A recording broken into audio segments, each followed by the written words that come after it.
sur la méthode pacifique, le podcast pour la culture de la paix. Au fil des semaines, je vous invite à découvrir des personnalités inspirantes, engagées pour la paix, la sécurité et la cohésion sociale afin de booster l'engagement individuel et collectif en faveur du vivre ensemble. La méthode pacifique, le podcast de jeunesse, paix et sécurité. Dans ce numéro, nous parlerons d'innovation au service de la sécurité. En réponse aux attaques terroristes perpétrées dans son pays, le Niger, notre invité a décidé de mettre au service de la sécurité son talent d'innovateur. Il propose une solution digitale, un inducteur d'alerte qui prend la forme d'un bracelet connecté destiné aux populations et qui permet, grâce à une seule touche, de signaler des situations de détresse en temps réel, favorisant ainsi l'intervention rapide des forces de défense et de sécurité. Notre innovateur a pour nom Goulam Nasser. Il est originaire du Niger. Tout au long de cet entretien, il nous fera découvrir sa solution digitale pour la sécurité. Mais avant, il a pris le soin de partager avec nous sa conception du rôle de la jeunesse dans la construction de la paix et la sécurité au Sahel. Je suis Maman Bachir Abdel Nasser à l'état civil et Goulam Nasser pour les intimes et sur les réseaux sociaux. Je suis juriste de formation, entrepreneur par passion et activiste par obligation. Je suis également directeur d'une start-up spécialisée dans le développement de solutions digitales et numériques pour des clients institutionnels, dont le nom est Cabinet en acronyme pour Gourmagna Bureau d'intermédiation Network qu'on a créé depuis 2018. Sur le plan du militantisme, je suis membre de certaines structures associatives de jeunesse ici au Niger et dans la sous-région. De mon point de vue, j'ai toujours considéré qu'il y a trois types de jeunesse. Il y a la jeunesse perdante, il y a la jeunesse perdue et à la jeunesse gagnante. La jeunesse perdante, c'est celle qui construit, par exemple, les moyens de se détruire. La jeunesse perdue, c'est celle qui construit, celle qui détruit plutôt les moyens de se détruire. Et la jeunesse gagnante, qui est bien évidemment celle qui construit les moyens de se construire. Et cette dernière jeunesse, de mon point de vue, représente une force motrice sur laquelle les dirigeants de l'espace sahélien et de l'Afrique de manière générale peuvent s'appuyer pour mettre en marche des programmes de développement, des politiques de stabilisation de nos frontières. Et de toutes les façons, je pense que si cette troisième catégorie de jeunesse n'est pas associée, n'est pas suffisamment valorisée, impliquée dans tout le processus de décision, elle risque de se retrouver de l'autre côté. Elle risque d'être l'objet de récupération obscurantiste. Et ça, je pense que c'est quelque chose contre lequel nous devons tous lutter. Si on ne prend pas la mesure du danger que représente le fait de mettre, par exemple, les jeunes à l'écart dans le processus de stabilisation du Sahel, en tout cas, leur permettre de jouer le rôle qu'ils doivent jouer, on risque de se retrouver en face de trois situations délicates. La première situation, je l'avais déjà ébauchée, c'est un peu la récupération de tout ce qui est formation ou organisation terroriste que nous avons. Il y a une tendance à récupérer tous ceux qui sont négligés, qui sont frustrés et qui ne peuvent pas porter une idéologie saine. Ils peuvent facilement se retrouver de l'autre côté. La deuxième situation à laquelle on risque de se retrouver, c'est que dans le meilleur des cas, cette jeunesse-là va fuir un peu nos pays, en tout cas les pays dans lesquels elle vit, pour se retrouver dans d'autres pays, en tout cas emprunter le chemin, par exemple, soit de l'exode, soit de la migration. Ils vont aller se jeter dans l'océan et connaître quelques fins tragiques. Et ça, c'est dans le meilleur des cas. Le pire des cas, en plus d'être objet de récupération, elles peuvent se retrouver à l'interne dans les grandes villes pour un peu faire augmenter le cycle de violence au sein de ces villes-là. Donc ça, c'est entre autres situations possibles qu'on peut enregistrer si toutefois on n'implique pas ces jeunes-là dans le processus de stabilisation de la région du Sahel. Il va falloir que les gens prêtent attention à ça. C'est quelque chose de très important. C'est très, très important. J'ai toujours voulu insister sur ça parce que aujourd'hui, c'est assez commun d'entendre des dirigeants dans leur discours marteler à tout bout de champ que les jeunes sont euh, l'avenir du pays ou du continent. Ça, par exemple, c'est le type de discours qui peut engendrer un comportement d'exclusion de part et d'autre. C'est-à-dire au niveau des politiques, ils vont considérer que ce ne sont pas des acteurs à impliquer tout de suite et maintenant. Et du côté des jeunes aussi, ils vont considérer qu'ils ne sont pas acteurs pour agir maintenant. Donc, ça engendre des comportements d'exclusion de part et d'autre.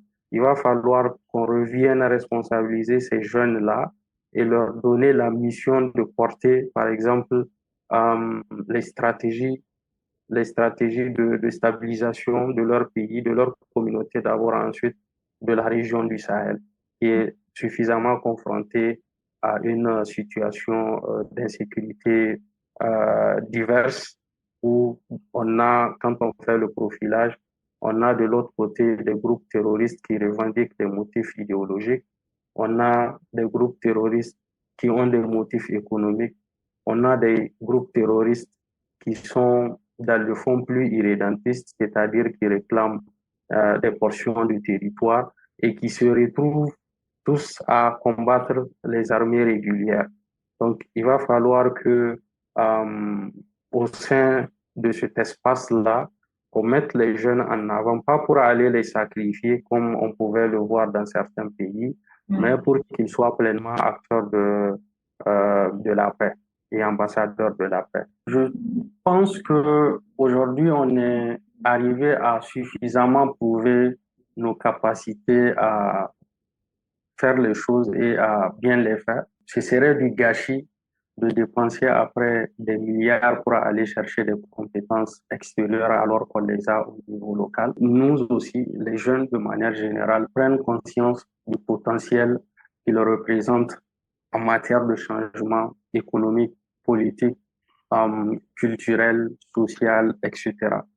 Quand on arrive à ce niveau de prise de conscience, on ne peut pas facilement accepter, par exemple, que ceux qui dirigent aillent voir ailleurs. Justement, ils ont pris l'habitude de le faire parce que nous-mêmes, on ne s'était pas assez valorisés. On n'avait pas fait en sorte de nous rendre convaincants sur le plan des convictions et des compétences. On a toujours laissé faire, on les a toujours laissé décider à notre place ce qui est bon pour nous ou ce qui ne l'est pas. Donc, je pense que voilà, on est arrivé à un stade aujourd'hui où on peut facilement être lucide pour comprendre ce dont on est capable. Et quand on a cette prise de conscience, le reste suivra, je pense.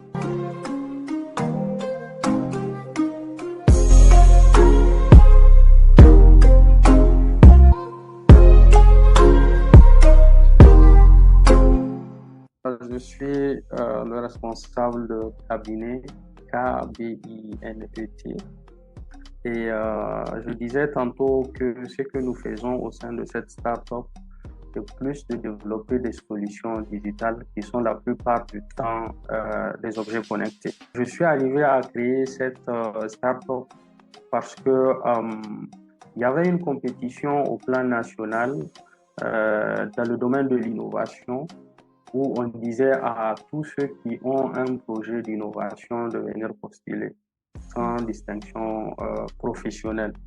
Je l'avais proposé, pas vraiment dans l'optique de gagner un grand prix, mais juste de faire la lumière un peu sur l'innovation. Parce que à la base, je n'avais pas de formation dans le domaine de la technologie à la Oui, base. il faut dire que tu es Alors juriste que, à la base, hein. voilà, je suis juriste à la base et participer à une compétition où tu as des ingénieurs en informatique qui ont quitté pour certains la France, d'autres les États-Unis, d'autres Nigériens qui vivent en tout cas dans des pays où la technologie s'est avancée et c'est principalement ça leur filière. Ces gens-là sont venus compétir avec nous qui sommes profanes du domaine. Donc, je ne pouvais vraiment pas envisager que je pourrais repartir avec un prix. La seule motivation, c'était de pouvoir faire la lumière sur le concept afin que s'il y a quelqu'un qui se sent capable de développer cela, puisse le récupérer et le faire. Mais Dieu faisant bien les choses, j'avais tellement très bien défendu mon projet que finalement, c'est moi qui m'étais retrouvé avec le grand prix de la compétition, à la surprise générale, en tout cas des participants, des jurys et de ceux qui regardent cette compétition avec un œil intéressé. Avec le prix qu'on a remporté, on s'est dit, bon, là, c'est clairement plus de l'amusement. Il va falloir aller vers du concret. Et ce n'est plus une question de visibilité, mais une question, en tout cas, concrète maintenant. Oui. Faire en sorte que la chose soit. Et vous avez une population de 20 millions d'habitants qui compte sur vous, qui vous a donné 20 millions de francs CFA pour faire ce travail. Franchement, ce n'est pas à prendre à la légère. Bien sûr. Alors, j'ai rapidement constitué une équipe de professionnels. J'ai cherché les compétences qui sont nécessaires pour pouvoir développer cette solution-là, pour les engager et les organiser dans une sorte, en tout cas, faire une équipe opérationnelle. On a une équipe opérationnelle ici à Niamey. On a une autre équipe constituée d'électroniciens qui sont basés en Inde. Maintenant, on a développé un premier prototype. Il faut savoir qu'à la base, le concept, c'était une application mobile. C'était une application mobile, c'était pas encore un bracelet connecté. Maintenant, c'est la phase pilote qu'on avait menée dans une localité qu'on appelle Walam, qui est réputée pour être une zone vraiment conflictogène où il y a quasiment tout le temps des incidents d'insécurité. Donc, on a voulu tester le prototype là-bas, l'application. C'est vrai qu'on a enregistré pas mal de réussites durant cette phase-là, mais on s'était aussi rendu compte de beaucoup de failles que présente notre solution, notamment le fait que, par exemple, l'utilisateur n'a pas forcément le temps de rentrer dans une application, chercher les fonctionnalités pour pouvoir lancer un signal d'alerte alors qu'il vit la situation, en tout cas de manière en live, comme on le dit. Donc, il n'y a vraiment pas le temps, il n'a pas le temps de s'encombrer de toutes ces fonctionnalités-là. L'autre chose, c'est qu'on s'est aussi rendu compte d'une faille qui permet, en tout cas à des personnes indélicates, de facilement infiltrer notre solution pour pouvoir lancer des fausses alertes. Et on n'a pas aussi de système de traçabilité. Donc, après cela, on est venu retravailler la solution. On s'est dit, est-ce que c'est pas mieux de trouver quelque chose où la personne va juste faire une action et puis c'est fini. L'alerte est partie. Donc, c'est là qu'on a pensé en fait au bracelet connecté. On avait d'abord pensé à la bague connectée. On s'est dit qu'avec la bague, c'est facile de perdre une bague qu'un bracelet.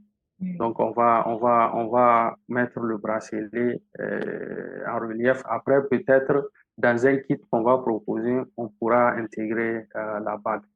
Donc, c'est comme ça qu'on est arrivé, en fait, à adopter l'idée de bracelet connecté. C'est un bracelet mono-configuré qui a un bouton. Il suffit que tu appuies sur le bouton et le bracelet prend l'initiative d'envoyer un signal à l'endroit de l'unité d'intervention la plus proche de la zone où l'alerte est partie. Donc, il y a un système de géolocalisation. Et l'opération se passe en maximum 37 secondes, c'est-à-dire la géolocalisation de la zone, l'identification d'une force de défense dans la zone et l'envoi de signal. le tout se passe en 37 secondes. Maintenant, les forces de défense et de sécurité reçoivent à travers leur machine de transmission, ils ont des unités qu'ils appellent opérateurs de transmission.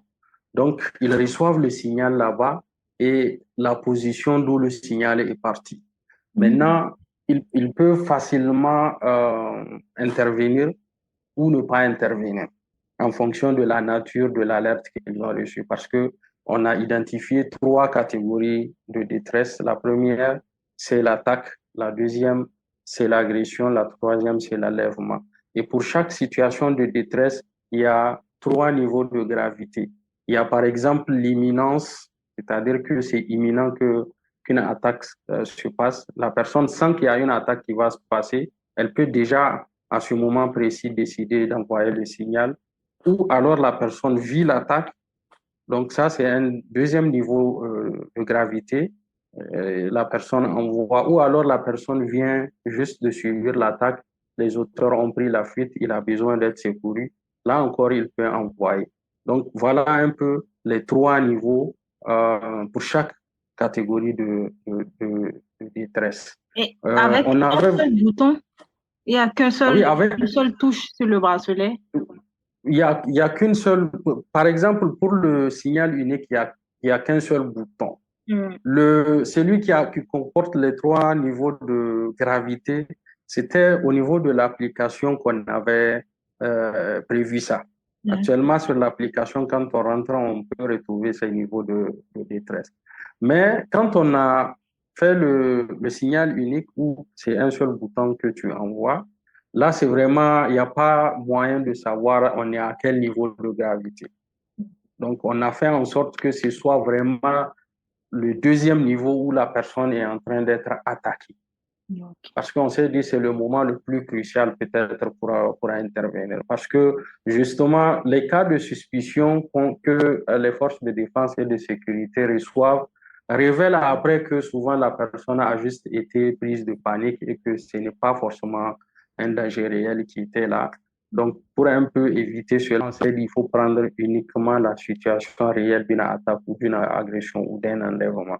Et là encore, on a fait en sorte d'intégrer une fonctionnalité, un électrocardiogramme dans le bracelet, de telle sorte que c'est une sorte de poule. Franchement, quand tu n'es pas en situation réelle de danger, le bracelet n'envoie pas de signal. Donc, le bracelet prend en fait tes fréquences cardiaques. Il y a un niveau de battement cardiaque qu'il considère pour estimer que, franchement, à ce niveau-là, la personne-là est en danger et décider de lancer le signal. Voilà en fait comment on avait conçu la solution.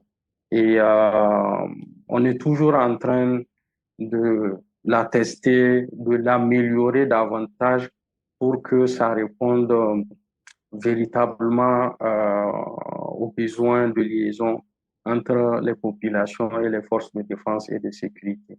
Je rappelle que si on avait voulu s'attaquer à cette problématique particulière, c'est parce que quand on a fait le profilage, quand on a essayé de comprendre le mode opératoire des terroristes, on a vu que leur première cible quand ils viennent dans une zone, c'est d'abord les infrastructures de communication. Ils commencent par détruire tout ce qui est BTS, tout ce qui est installation télécom qui allait permettre de facilement joindre les forces de défense et de sécurité. Ils détruisent ça. Comme ça, après, ils ont suffisamment de temps pour pouvoir faire leur opération et s'en aller.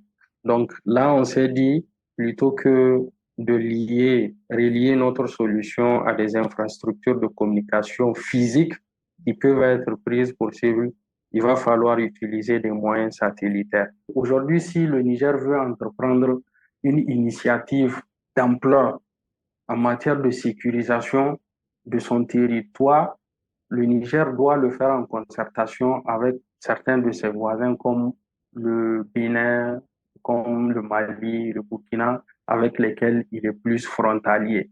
De telle sorte que cette initiative n'empiète pas sur les stratégies de sécurisation de ces pays frontaliers-là.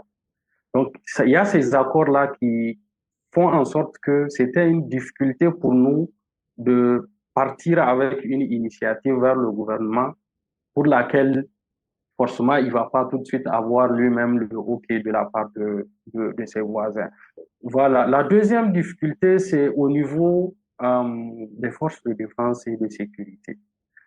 C'est comme on l'a dit, l'institution militaire, elle est muette, elle est très discrète, elle est surtout vigilante par rapport à certaines initiatives comme la nôtre.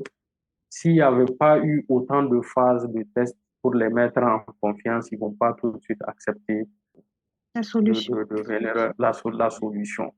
Voilà, donc ce qu'on a essayé de faire en attendant d'avoir leur plein aval, c'est de composer avec des sociétés de sécurité privées qui sont là, ici au Niger, c'est de tester la solution avec eux.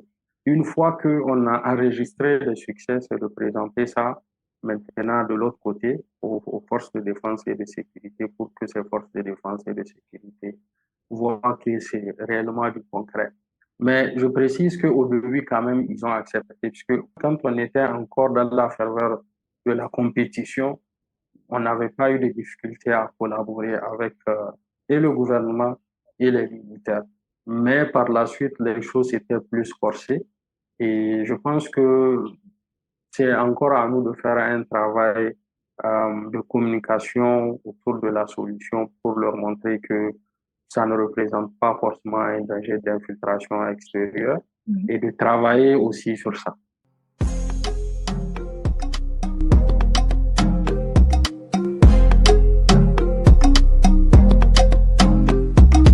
Sur le plan individuel, tout jeune du Sahel doit se dire qu'il est à la bonne place pour le faire, qu'il est au bon moment pour le faire, qu'il est la personne la mieux indiquée pour le faire, alors qu'il le fasse.